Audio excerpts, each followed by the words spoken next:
Ever wondered what goes into creating a docu-series that seamlessly blends fact and fiction?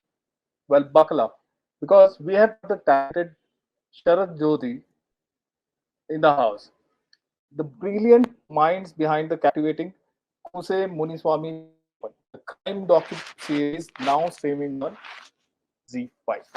From pictures, drone shots to chilling first-hand accounts, Sharath takes us behind the scenes of this roller coaster exploration into the life of the notorious vigilante Veerapan. Get ready for a chat that peels back the layers of storytelling and truth offering a sneak peek into the making of this spellbinding docu-series. It's a conversation you won't miss. You won't want to miss. Hi, Sharath. How are Hi, you doing? I'm good. I'm good. How are you? I'm good. Sharath, before starting the conversation, I would like to know, like, what what are your encounters? I'll just give a gist of what we are gonna talk. First is your encounters with Veerapan. Okay. When did you start? When did you start thinking about doing this docu series? Of Mm-hmm. course, Vasant. If Vasant was there, it would have been easier to know from the writer's perspective. But again, Vasant has played multiple roles, I suppose, in this particular docu series. So you also have been part of it entirely. And Yes. this being the first part of the series, there's a Mm-hmm. season 2 coming up, Mm-hmm. and it comes right from the horse's mouth. We see Veerappan talking about it, and Mm-hmm. the season ends with it. Yes. Okay, Yes. I think that's a I actually gave away that last plot, I think. But still, there's a lot to be said yet. What has happened in the first 6 episodes, or the six-part series, as they call it, Mm. is only the journey from 80s to the 2000s. Yes. So The so it first part, starts. the first part deals with it starts from the 80s till 1996. Okay, yeah. So we'll start with your encounter, your anecdotes. The first time you heard about Veerapan, what did you think, and how, whether it changed when you were doing the documentary, whether what kind of things actually influenced you even while doing the documentary. So basically, it's not just about craft we are gonna talk about. We are gonna talk more about your personal engagement with the entire story, and Mm-hmm. how it has actually evolved in telling the story also. Okay. So let's start. The Yeah. As I said, when was your first encounter with Veerapan? The first time I came to know about Veerapan was probably I should be around 12, 13 years during uh, I think it's 1996 when his first interview came. Till then, Veerapan is used to be this very strange folklore legend kind of stuff where you get to read a lot of news without any image about Veerapan. So nobody knows how Veerapan looks. We used to see news here and there where he used to smuggle sandalwood and all that because I live in Chennai and it's a city and we don't get to read much about what's happening in the rural areas and I'm a school going kid. So the first time the Veerapan's interview appears in Akiran's magazine, that's when it was a sensation because first time they are releasing Veerapan's photo. I think it was 1994, I guess. That's the first. That's 94, yeah. that's when, yeah, that's when the first Nakiran magazine with the front page of Veerapan's picture comes, and it was absolute talk of the town. And even Nakiran magazine is a regular thing in my house, so they buy it regularly, and it was in our tea table in our living room, and that's when it was. I was excited to see a gangster giving an interview because Yeah. before this docu series, I did not have any opinion about Veerapan. All we had, especially the whole of India, would have had is he's a gangster, he's a notorious criminal who's done a lot of things against the law, against the Atrocities. system. So that's the opinion I had. So to me, the first image was very captivating of him sitting with a gun. Even Mr. Nakiran Gopal would have told the same thing in the interview, where the first image of him sitting with a gun, he seems to be a very brave and bold person. Uh, so that was the Just like first the thing. Gabbar Singh, just like Gabbar Yeah. Singh Sholay, most of them actually like think of that. Because Yes. see, when we are talking about gangsters, there are a whole lot of gangsters who were Robin Hoods also. A lot of stories also done around them, like Pan Singh Tomar was done. Yes. Pan Singh Tomar, it's again a film, it's not a documentary. Then there is Bandit Queen on Fulan Devi that was done. And similar kind of, when we look at the global perspective also, there have been a lot of stories that have been told, maybe fiction, non-fiction, where this grandiose of being a villainous character has been shown on screen. So when we look at uh, a parallels drawn to Veerapan during our childhood, it was more of our, when I say our, me and yours, it was more of the Shole's Gabbar. Okay. Okay. Yeah, Okay. But I yeah, you could continue. more similarities with when I came into the series, when I started reading all the literature about Veerapan. The first comparison that I had was with Pablo Escobar because I've seen Narcos a lot of times. Mhm. In fact, the story arc is very similar to how Escobar was, except for the fact that Yeah, Veerapan did not deal with cocaine or other illegal drug make that much thing. money, or yeah, Yeah, that influential with the but, politicians but in also. fact, but during the surrender times, Veerapan in fact demanded a separate prison for him. He wanted to Mm. be kept in a separate, isolated prison. He wanted his own special treatments. He demanded such things to the government. So it is kind of similar to how Escobar, rose to that donhood Fame. and how he was a threat to the government and all that. Yeah, So let's come to the docu series now. Uh, yeah. you you had a whole lot of documents with you, because Nakiran is the producer of this docu series also. Like it's very much integral part of the docu series. So there's a lot of first hand accounts that you have, and there are many other things which you had to actually collaborate and collate also. Like say for example, there are first hand, when I say first hand experiences that were captured, were they there with Nakiran, or were they actually taken when you started thinking of doing this doc? To be precise, I did not choose this topic. I did not choose to do Veerapan's documentary. One Mrs. Prabhavati, she is Mr. Nakiran Gopal's daughter. It's been a dream project for her for almost a decade, I would say. And by that time, there were no proper resources out here where the footage, Veerapan's footage, can be made into a proper story with the actual footage because we can't do a feature film out of the footage that we have with Veerapan. And the format of documentary series is not popular in India because the Yeah. documentary series or documentaries are more popular in the West. I think probably the first documentary series that got popular in India would be Netflix's Wild Wild Country. I think Yeah. even in fact that's the first documentary series which even I saw. I used to see a lot of documentaries as such, but a documentary series, to me, it was Wild Wild Country and Making a Murderer and all those series. They were very captivating to me, and the format was not yet here, no, for Indian audience, especially the Tamil Nadu audience.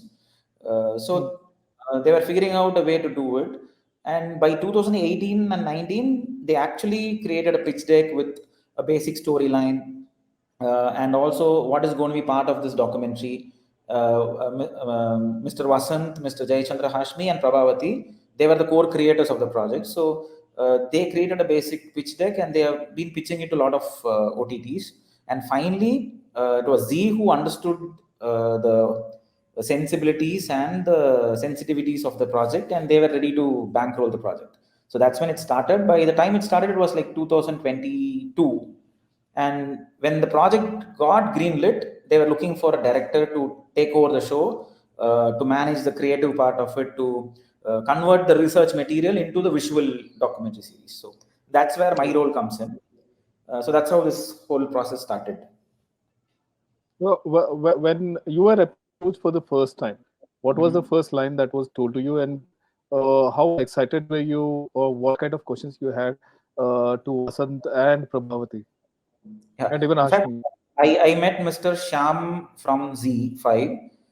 He was the one who called me for this project, and I had to meet him at Z's office. And the first thing he told me was, "We're trying to do a documentary series based on Veerapan's unseen footage." The moment he told me unseen footage, that got me excited because the last time we saw some of Veerapan's footage was during 1996, It was Yes. telecasted in satellite channel for around 30 minutes for 2 3 weeks, I guess, and that's it. And no, and there are no videos of Veerapan in internet. There are a lot of stories about Veerapan in the YouTube, but there is no Veerapan footage as such. So that unseen footage was very exciting to me. So I was very curious to watch all the footage that Nakiran had with them. So that was the first thing. The excitement was the first thing that drew me into the project, and also the format, because since this is the first time a documentary series of such scale and nature has been done in Tamil as the primary language.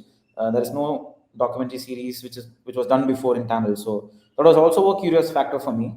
And also, Veerapan is a very larger than life name, which is known throughout the country. So my reaction was first, wow, I'll do it.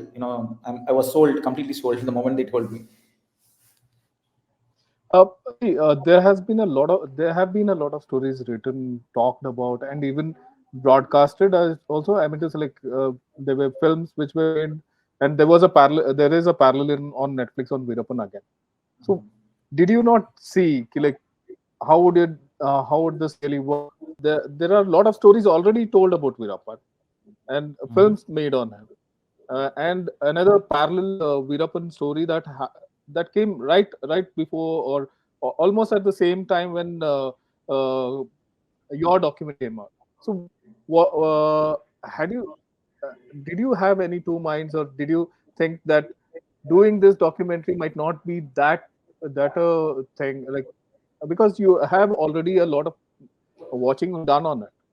No, the one I would not want to use the term USP, but one unique thing about this documentary series is about the whole footage about Veerapan, because that's the backbone of the series. And since I've Yeah, seen almost all the other material that's available online about Veerapan and all the feature films that have come out about Veerapan, it was always the police's perspective, and they easily skipped the part where people's story is never told. And the core of this whole series, the 6 episode series, is this. If you Since you've seen the series, you already know that this is not Veerapan's biography. After third yes, episode, the narrative shifts towards the innocent village people, the the tribal peoples. people who suffered a lot between Veerapan and police.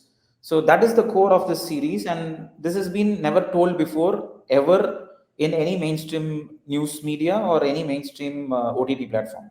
So that factor was there. So we did not have to worry about any other material that's available out there.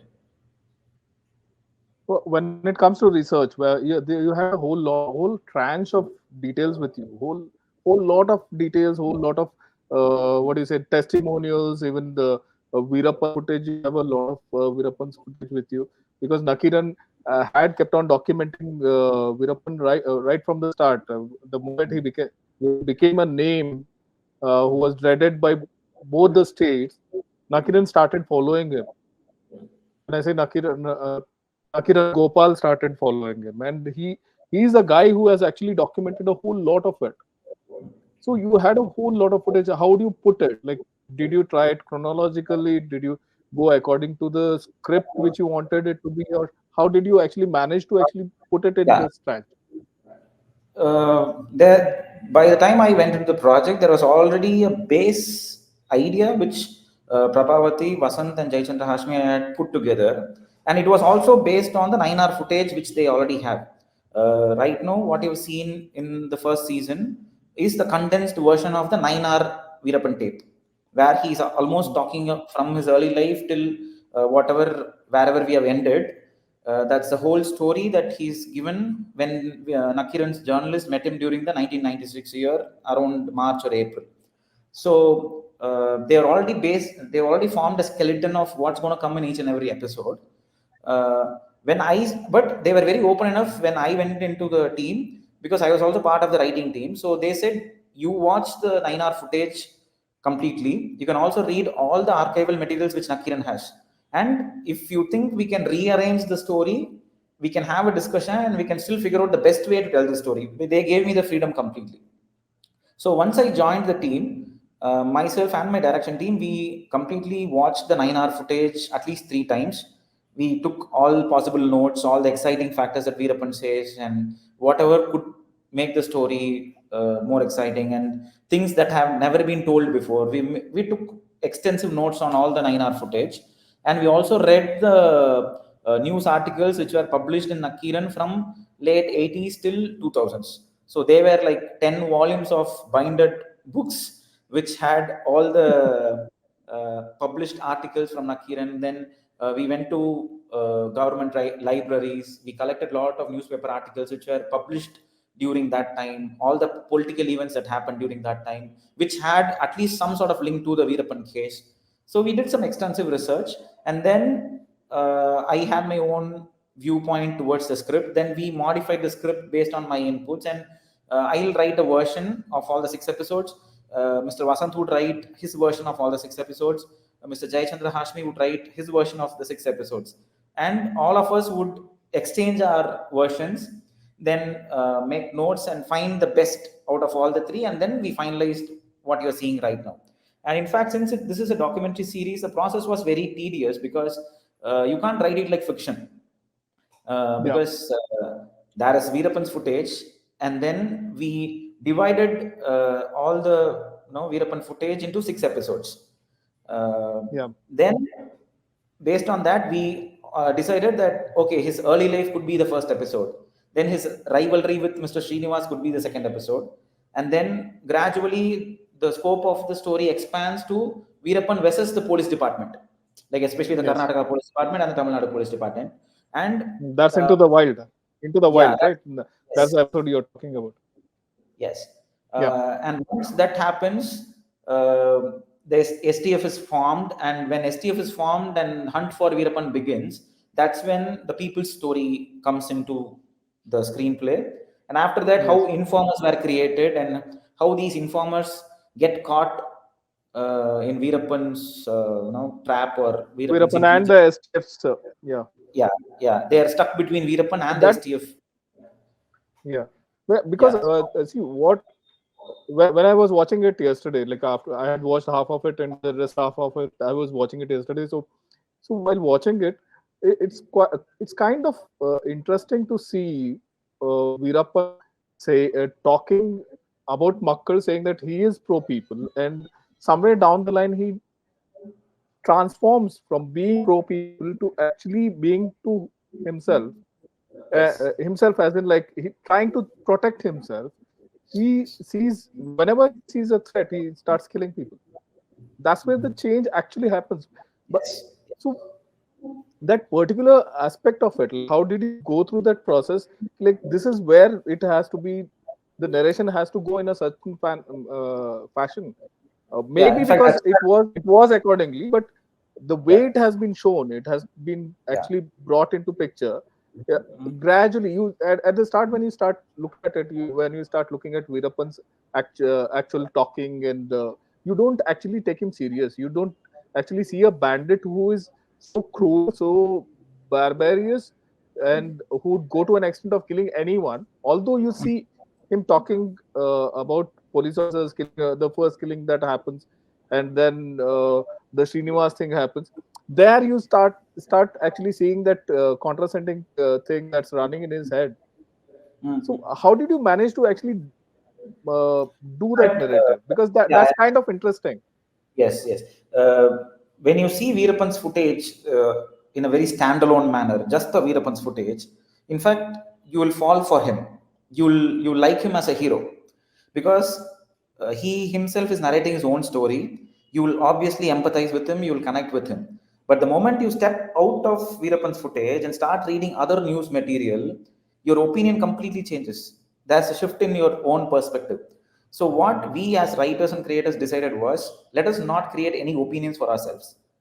Let the footage be there. Let us collect more perspectives from people who actually lived during the time, people who got affected by Veerapan, people who got affected by police.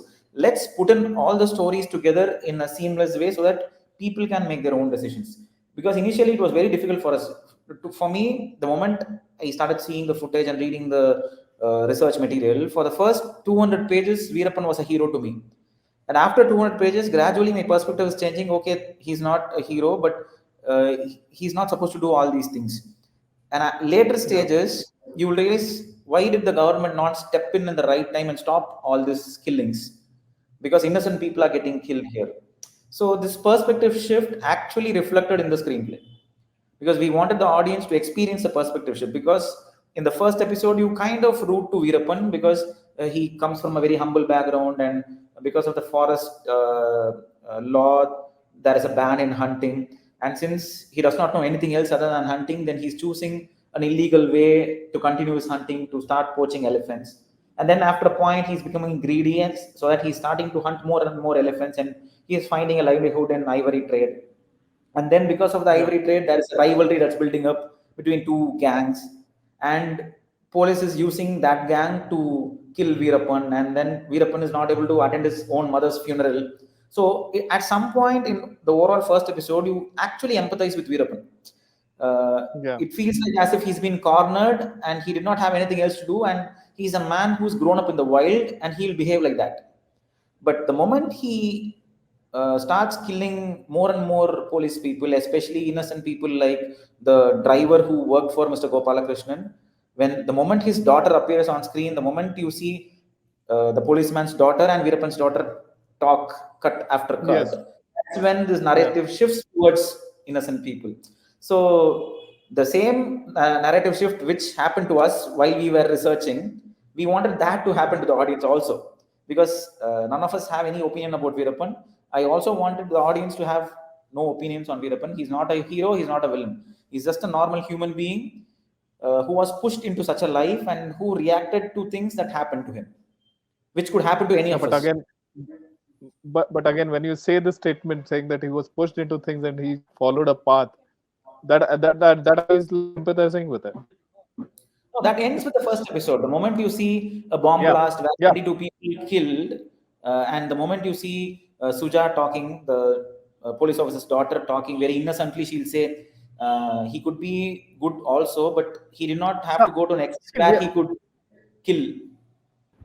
we were talking more on the narration and more on the psyche of Veerapan and how it has been portrayed on screen. Now Hmm? we'll get to the visual aspect of it. Like when we talk about the visual aspect, when we see each and every other episode, there's a long description of the forest, and each and every time an episode starts, it starts with a lush green forest scene on the screen, and it actually starts from within the forest and then again explores the countryside and gets into the atrocities, except for one episode, I think, wherein it actually talks about the where it starts with the woman being woman in the this thing STF Who's camp being, or what yeah, who's being tortured yeah. in the camp. Yeah.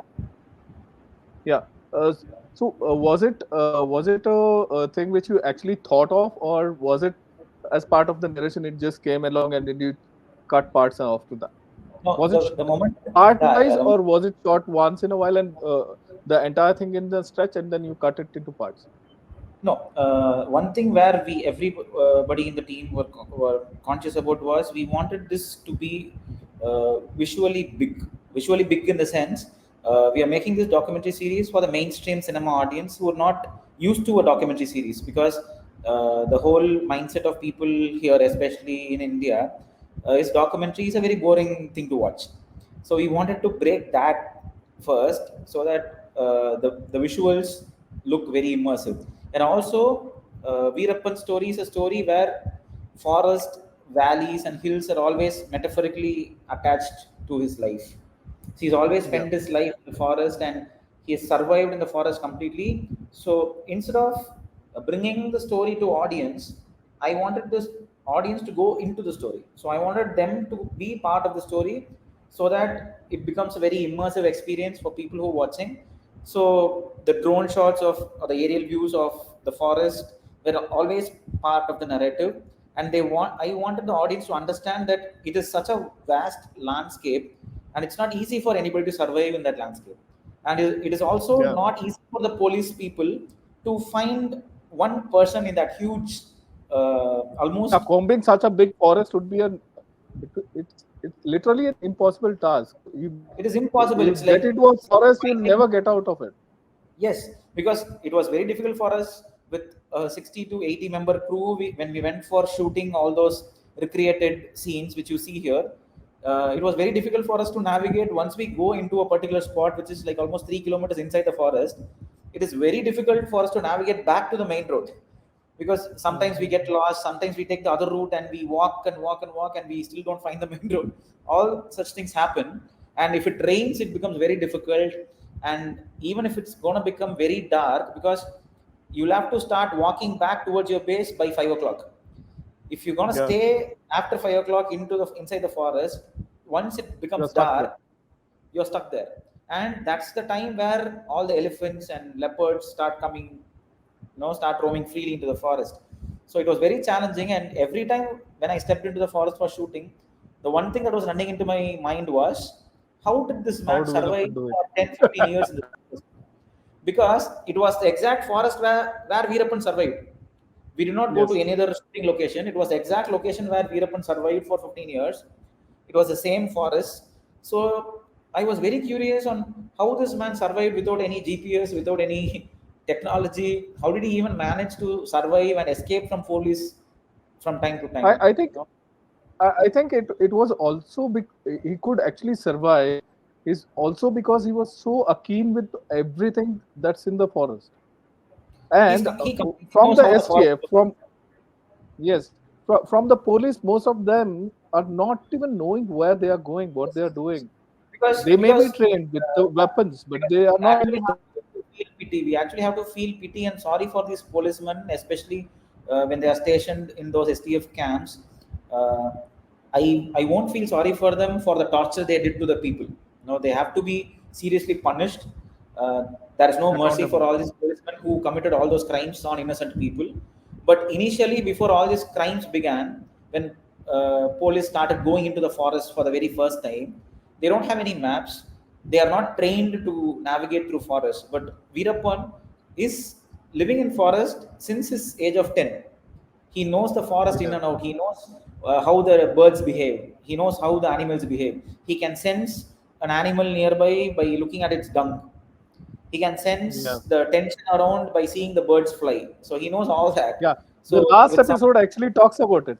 We have yes, visuals of him actually doing that. yes, yes, And it's so marvelous to see a person who is so very passionate about being a jungle man, being in the jungle and talking about the jungle. But and on the other side of it, you also see him killing animals, wild elephants, and also the sandalwood and other parts, other timber.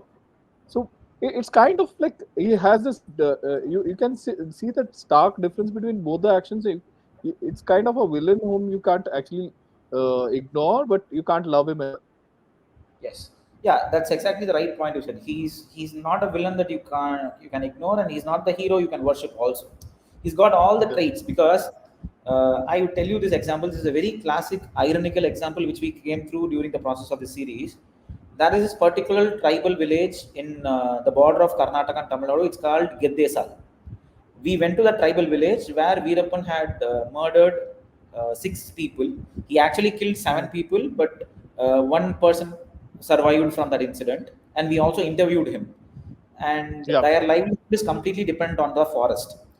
When police threaten these people whose The livelihood is school dependent, teacher you're talking about. The seventh yes, guy is the school teacher. yes, no, no, no, he's not a school School teacher. staff. School The staff. school staff, he was not. Veerapan did not intend to kill the school staff. There is this Yeah. other guy called Raman who will show his scar, if you remember. Yes. Yes. Yes. Yeah. He He survived. He survived. he. So basically, he shoots, and this guy is actually like uh, they discard him, thinking that he's dead, but Yes, he's dead. he's But lying since, in yeah, the bodies, and he got stuck in gets ignored. the, yeah, yeah, because the moment he shot everybody, everybody fell on this man, and he got stuck in the lower part of the heap. So that's how he Yeah. survived. When the school teacher, Mr. Mallan, he narrates the story. He says, Veerapan comes to his village. He enquires each and everybody, and the moment Yeah. people confess that they only showed policemen where Veerapan's gang was staying, he enquires Without them. He knowing that puts, he is Veerapan. yes, Without yes. knowing he is Veerapan. Yeah, without knowing he's Veerapan, everybody confessed that we only showed where Veerapan gang was. He enquires each and everyone. Veerapan also makes sure that he does not kill anybody wrongly. He does not want to kill Yeah. anybody who did not do this act. So he chooses exactly the 7 people who showed them where Veerapan gang was staying.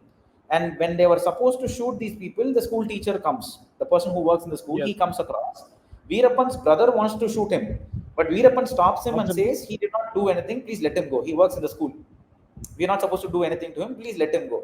And that particular person has a good opinion on Veerapan.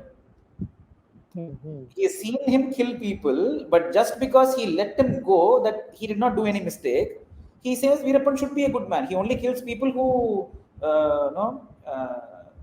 who shows him to Who are police. able or who shows in the police? Yeah. So this is a very ironical situation Maybe where you because, can't. like, see, I think maybe because of the atrocities the villagers had with the police, the sympathy towards the bandit Yes, was showing yes. there. Yes, that's also there. Yeah, that's also there. Because you can choose, if you have to choose between Veerapan and police, most of the people won't say that they will choose Veerapan, but they won't choose police. Because Yeah. during the research time, uh, when we were interviewing people, we asked them, if you still have a problem, would you still go to the police? And they're like, no, we are still scared of the police. Because most of the people, they have lost their speaking capacity due to the current shock which they were given Yeah. during the course of torture. Most The of them aeroplane shiver. treatment also. Yeah, most of them shiver even right now if they hear the siren sound of the police jeep. All that is there. So they may not support Veerapan, but they are completely afraid of the police. We have talked almost, I think we have covered, not episodic wise, but we have covered most of it when it comes to each and every aspect on what was the show about and what actually was your thought when you're doing it, and even the visuals on how you wanted to work on it. So but there's a second season that's coming up, right? The second Yes. season the second season, see, and to be fair, if I have to speak about, like, is the Tamil side of the story, because the entire publication is in Tamil. Mhm. Nakiran is a Tamil publication, and most of it is the Tamil story that we are hearing. Even the people whom you have interviewed, they might know the language because being on the borders of Tamil and Tamil Nadu and Kerala, sorry, Mhm. Karnataka. Karnataka, yeah. But the yeah, We interviewed the only one part of the person story. from Karnataka. He was a journalist, Mr. Samyula. He was a Yeah. Karnataka person. He represented Karnataka in this season one. Are you are we gonna see more of Karnataka related documents in the second part? Because there's a still a part wherein it has a lot to do with the Karnataka politics, Karnataka idols, Rajkumar and Yeah. Nagana, and Mhm. S. Nagana's thing is still pending. So is there the are you attempting to push in other documents relating to Karnataka? Have you read the Karnataka documents? Because on my personal front, I'm on the Karnataka side. I have, and being away from the southern part of Karnataka, so the Mhm. whatever kind of stories which I have read or whichever I have seen uh, of Veerapan is from the Mhm. Karnataka papers or from the Kannada papers and from I understand. any kind of thing. The narration is more on the Karnataka side of the story, which I Mhm. have read, and it's only the reading which I have. I don't when I look at the first season, that's where I actually realized like this part of the story was never told. Like the Mhm. atrocity part of the story was never read by a whole Okay. lot of people because they never knew about it. Mhm. That's the story which Nakiran, any Nakiran subscriber would know Mhm. about it. Reason being, Mhm. because in our earlier talks yesterday when we were talking, I Mhm. told you like this is what we thought. Like that is what I read. That is what I was like I was aware of. Like when Rajkumar was kidnapped and Nakiran was the guy who was Nakiran Gopal was the guy who would mediate between the government and Veerappan. And there were a whole lot of things written on Nakiran Gopal because he was always in touch with the bandit. He was always in talks with him. So there was a lot of contemplation even from the government side, which was being written, which was being reported on the papers. So And when you look at the other side of the story, where when you look at the first season of the story, you get to know where it is going, where Nakiran starts talking about atrocities with the police, and then when he talks to Veerappan, and when the killings of the policemen start, and what Nakiran starts reporting, you actually see it in season one. So what I would like to know is your research or Nakiran's research on the Karnataka side of the papers and Karnataka side of the story built by police officers, the story built by uh, the government in place at that SM Krishna. SM Krishna was at the fag end of this entire episodes, I think. So, have you done any research? Are we gonna see something of that kind in this? Yeah, we did some research from the Karnataka side. We got some help from newspapers like Star of Mysore. They gave their news articles, which were published during the 90s and the early 2000s. We read all those articles. We took some of those articles and we used them in the Palar bomb blast killings. We used those articles in the Kaveri riots and all that. But to be frank, I'm not authorized to talk about the second season, but the Yeah. first season, because the network has their own ways to let the No, general no, public. it's fine. In fact, I'll But tell you what I one thing. can say is Although we what I have discussed no since most parts in the season since you one, asked but about the Karnataka side of the story, what I would love to say yeah, is the first season uh, of Veerapan's story till now, where we ended the story, just had a couple of incidents that are happening in the Karnataka side. I would say the Kaveri yes, issue was one such incident. The killings of Mr. and Hari then Krishnan let's keep and the killings of Mr. Hari Krishnan and Shakil Ahmad was Karnataka's side of the story. So we just yes, had just a couple of stories that would actually impact the opinions from Karnataka. But other than that, the whole story dwells in the Tamil Nadu part of the events happen more in Tamil Nadu. The impacts were more in Tamil Nadu at till the 1996 time, I would say. But post yes, yes. 1996, there are bigger events which involves more of Karnataka government and more of Karnataka politics, which impacted more of Karnataka politics, especially the kidnapping of nine Rajkumar. forest officials, the kidnapping of Mr. Rajkumar, and the kidnapping of Mr. Nagappa, and all that happened after 96. So when that part comes, which would come in season two, we'll have might have more of Karnataka's perspective to it. Sharath, it's kind of interesting. When we started our discussion, we were talking about 96, and you were reading Nakiran in 96, Yes. and Yeah. we started with that particular thing. So Yeah. you know the story, what has happened post 96, because you have lived that life. Mhm. So you have told the story where you haven't lived that life, but Yes. uh, you Yes. have you have documented it. Yeah. Nakiran has documented it, Yes. and you have lived that life through your docu-series. Yes. Yes. It's kind of interesting to see your lived life, what you have read, what So you what have happens researched post and 96? did now. Yes, post 96 is what is gonna happen in season two of Mm. Koose Muniswamy Munisamy Veerapan. Veerapan. Yeah. Yeah. Yes, yes, yes. Uh, Thank you very much, Sharath. It was really good talking to you, and Thank you for interacting we with would you. really want, yeah, we would really want to interact with you again after the second season comes in. I would actually love to talk about it. Reason being, there's a lot of anecdotal thing that relates to me as well, because I have also passed through that phase. I have seen times when we got a month's holiday. I was in Ah. my 10th grade when Rajkumar was arrested, and Mhm. we got close around a month's holiday from school, Mhm. because the incident was so big in this part of the world that every day, every second day, it was more of a 24/7 coverage that would happen on it, and it would have repercussions built on it, and there would be lists told about it. There would be uh, there's a whole lot of things. Well, we can actually call it urban legend until we knew the truth.